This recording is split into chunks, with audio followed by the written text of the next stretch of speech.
Meus amados, nós estamos no quinto domingo da Páscoa. A celebração de hoje, ela é tão linda que poderíamos aí ter um retiro de alguns dias só com o texto bíblico de hoje do Evangelho, de tão profundo que ele é. Mas nós não temos tempo para isso, só 2 horas é pouco, né? 2 horas de missa, é pouca coisa. Eu preciso aumentar a missa para umas 3 horas, na verdade. Dá uma aumentadinha. Nós vamos dividir a homilia de hoje em 3 momentos.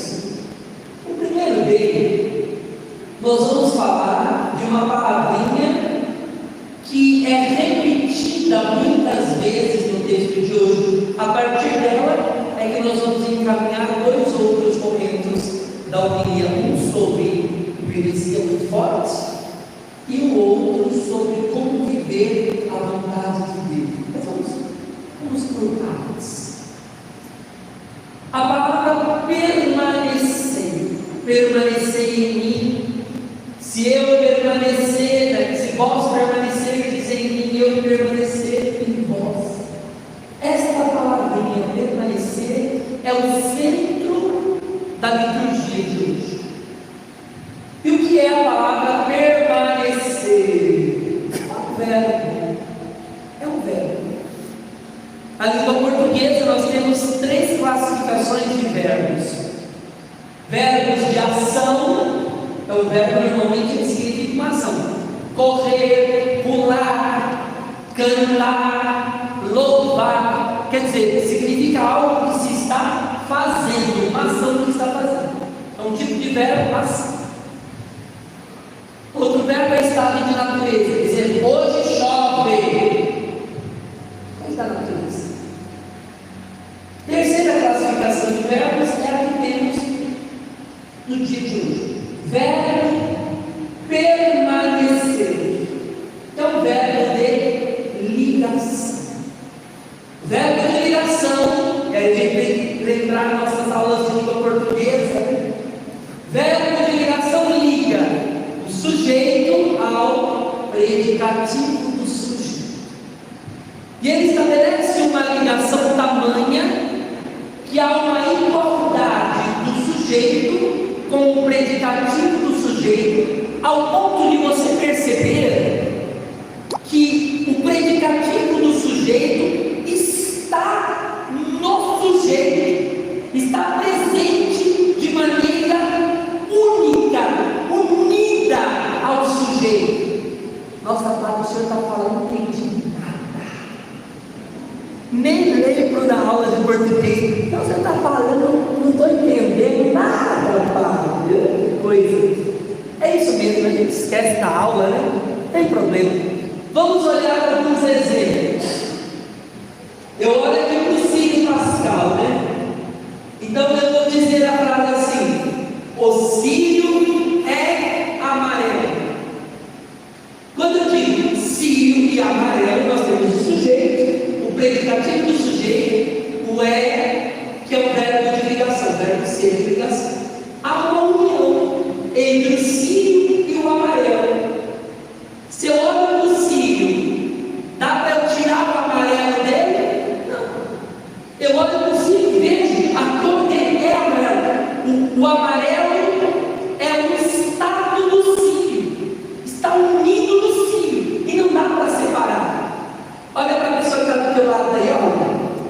Se você diz assim, essa pessoa que está aí é linda. Olha para ela. Ah, é verdade. Claro que é. Está unida, a lindeza está unida na pessoa. Não dá para separar. Olha o padre. O padre é maravilhoso.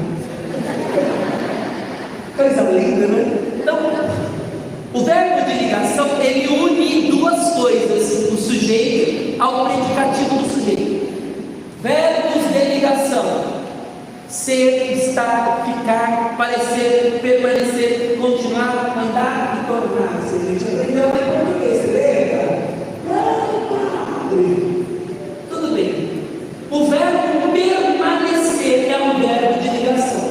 Olha lá, como isso é importante. Se permanecerdes em mim.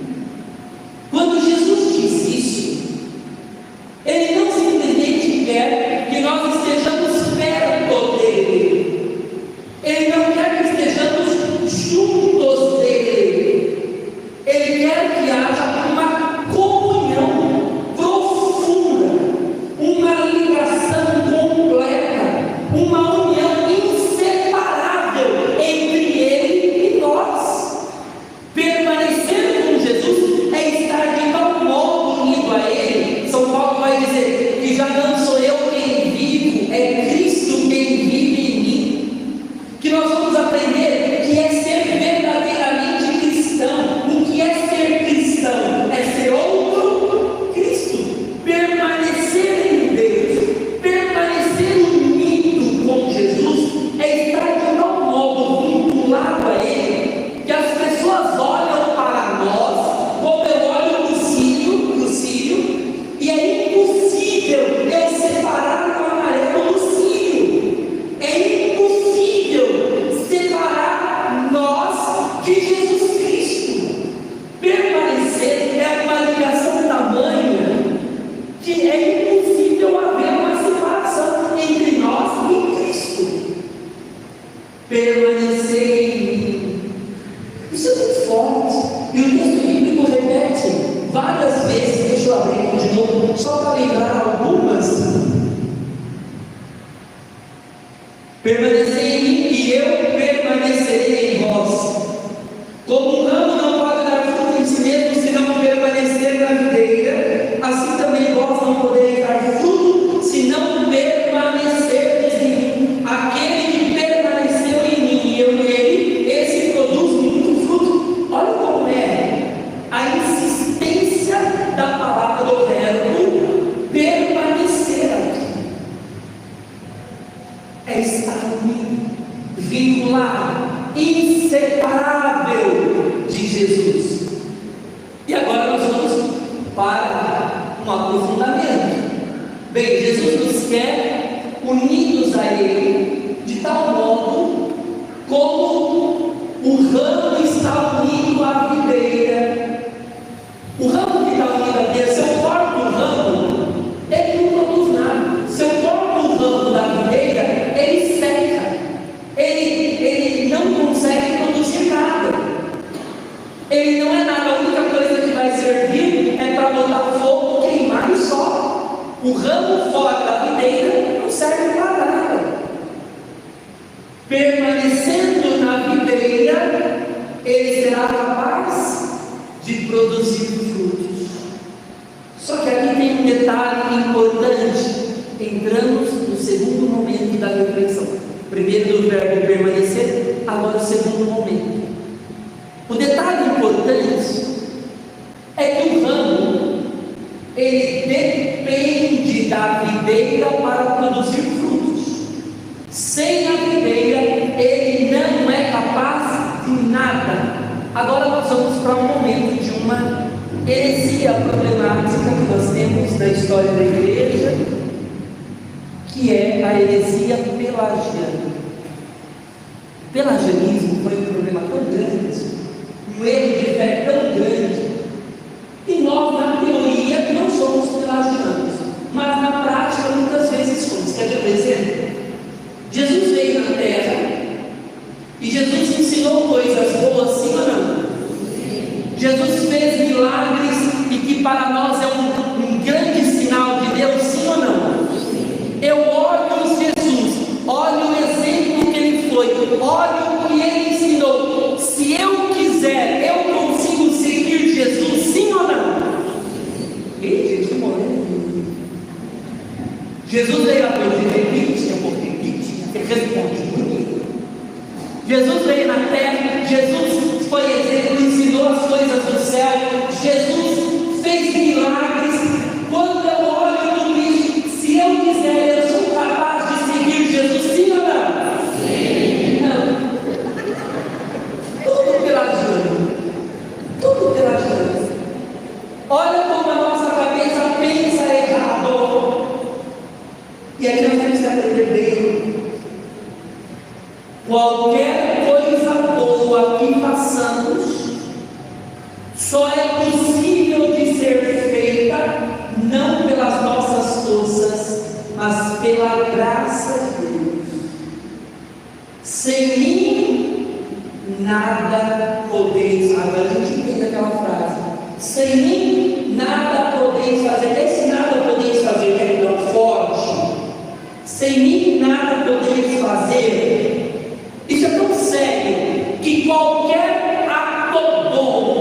qualquer coisa boa que façamos só é possível de ser feita pela graça de Deus. Se não for a graça de Deus, nem seguir Jesus somos capazes.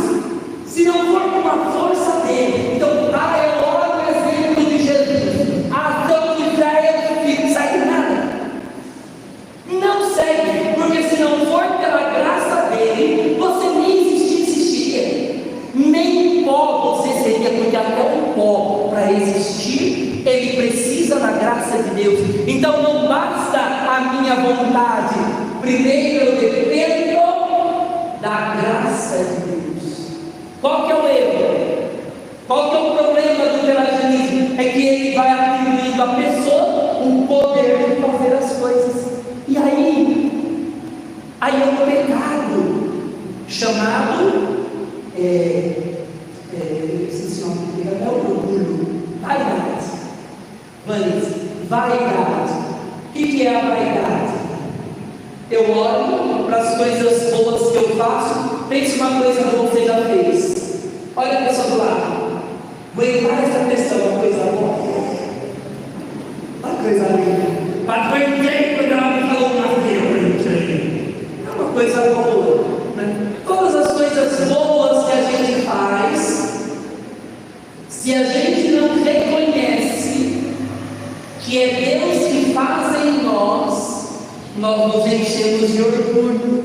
Olha como eu sou bom, olha como eu fiz isso, eu fiz aquilo, olha como eu sou maravilhoso.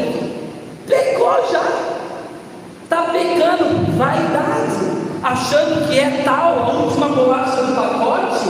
Está tudo errado. Por quê? Só é possível eu realizar algo bom se for pela graça de Deus. Senão eu não realizo nada, senão eu não faço nada.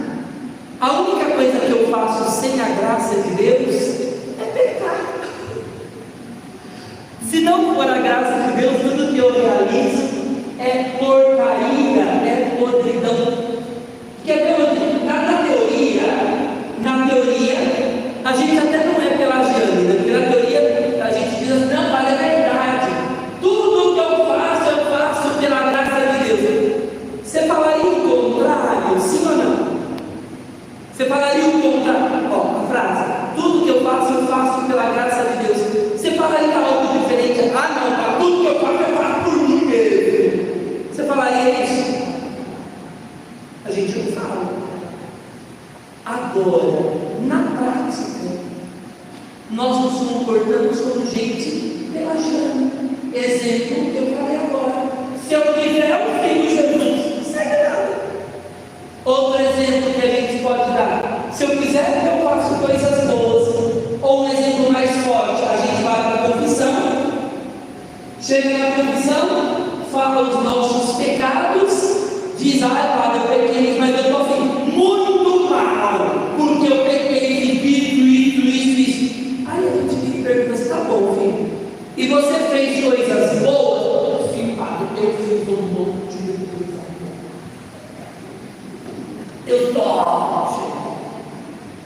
pecou já. Tudo pecado. Porque vai se colocando como autossuficiente, como se em tudo não dependêssemos da graça de Deus. Todas as coisas boas só são possíveis pela graça de Deus. Terceiro momento da homilia, tá bom, Paulo?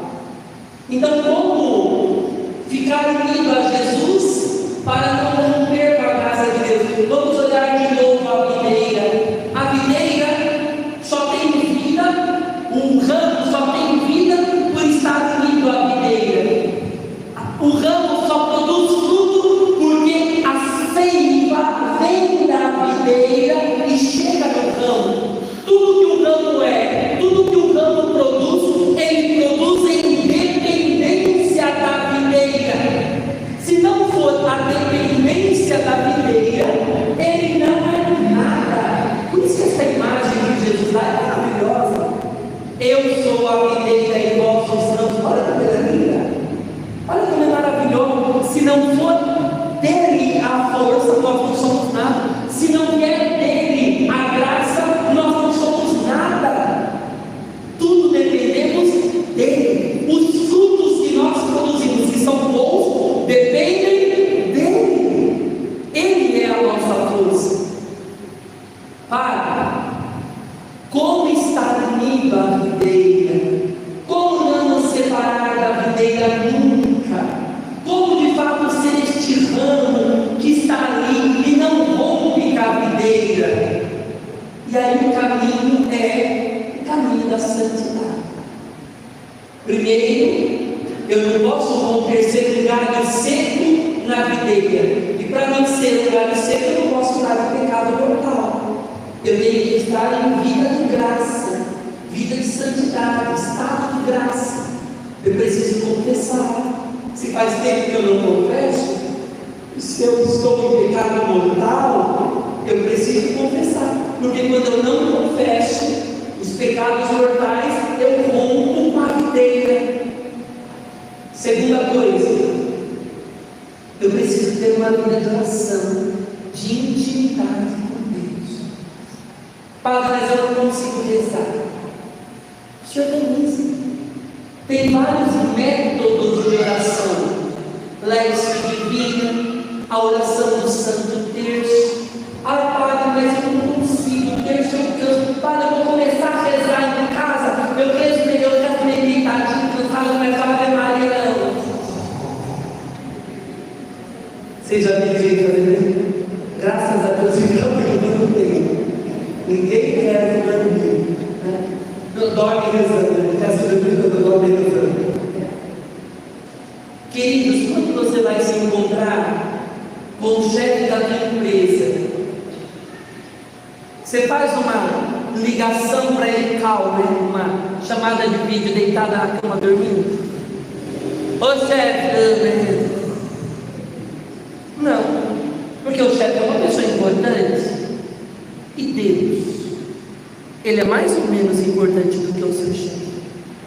E por que com Deus a gente quer fazer as coisas meio boca, meio dormindo mesmo? Podemos falar com Deus deitadinho, mas a gente já falou antes. Então, organize uma vida de oração de verdade. Leve a sério a sua vida de oração. Coloque lá um tempo para você estar com Deus e leve a sério esse tempo. Organize. Fale com Deus. Converse com Ele. Ai, Padre, mas eu não consigo conversar com a minha cabeça, ela vai pensando em outras coisas. Escreve. Faz uma cartinha para Deus. Todo dia, faz uma cartinha para Deus. Ali é uma forma de rezar. Primeira coisa, vida em estado de graça, confissão. Segunda coisa, oração. Terceira coisa, para estar unido à videira, a verdadeira prática da caridade. E o que é a verdadeira caridade? Padre, eu faço caridade, eu dou alimento para os pobres, eu dou remédio para os doentes, eu ajudo, olha, eu faço caridade, olha como eu faço caridade. Ouçam. Qual é a maior caridade que nós podemos fazer? Olha para mim, qual é a maior caridade que você pode desejar para essa pessoa? Qual é o maior gesto de caridade que você pode fazer para ele e para ela que está aí do teu lado? O maior gesto de caridade que pode ser feito para essa pessoa. Olha para ela. É da cesta básica? É da remédio? A pessoa está do nosso lado nem doidinha, né?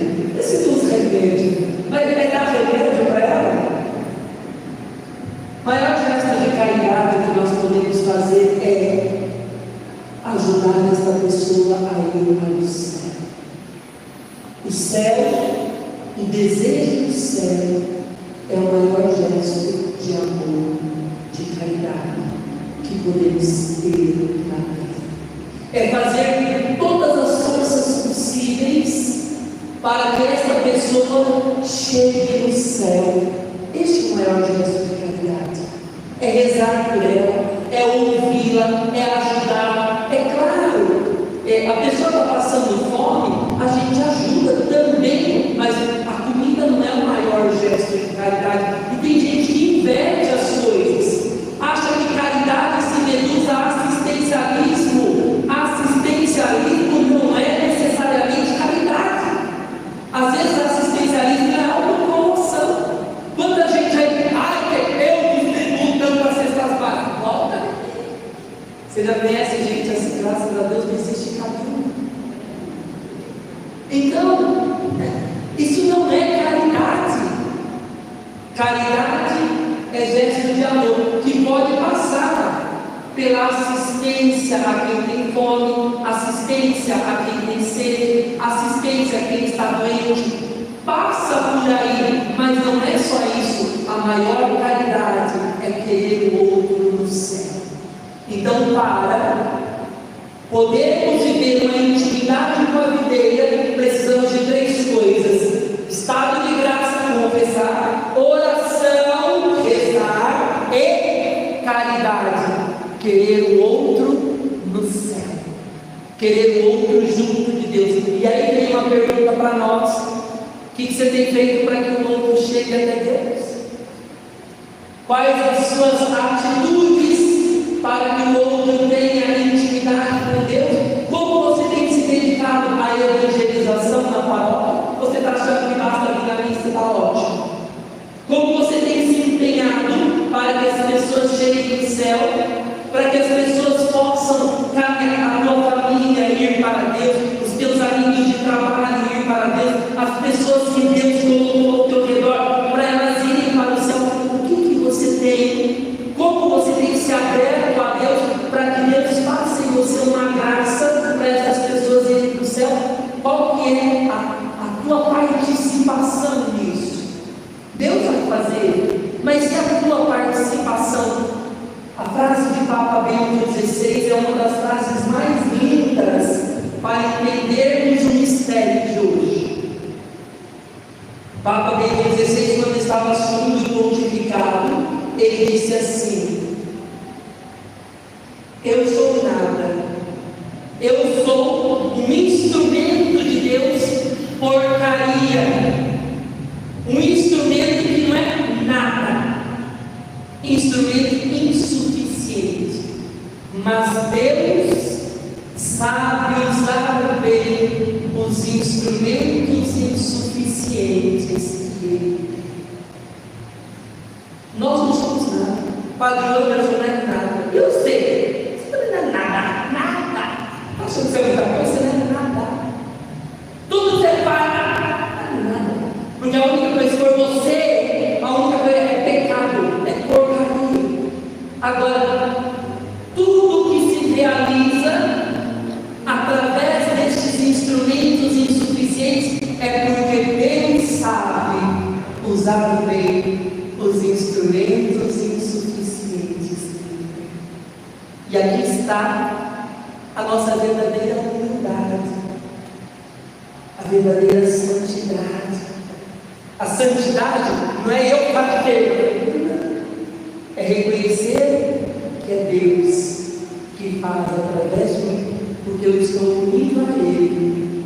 E é uma alegria enorme permanecer em Deus, e permanecendo nele, Ele faz as graças através dos instrumentos insuficientes. Queridos, uma maravilha que temos na missa é a Eucaristia. Daqui a pouco nós teremos no altar Deus que se une a nós para permanecermos nele e Ele ser a grande força para nós que somos humanos insuficientes. Que graça! Eu vou parar por aqui porque o padre fica encantado. Como eu disse, daria retiro de dias esse texto bíblico tão maravilhoso, mas que o nosso coração possa experimentar nesta missa esta graça de estar unido à videira que é Jesus. deixar que Ele seja a força, a seiva que chega em nós e que tudo que passamos seja por graça dele.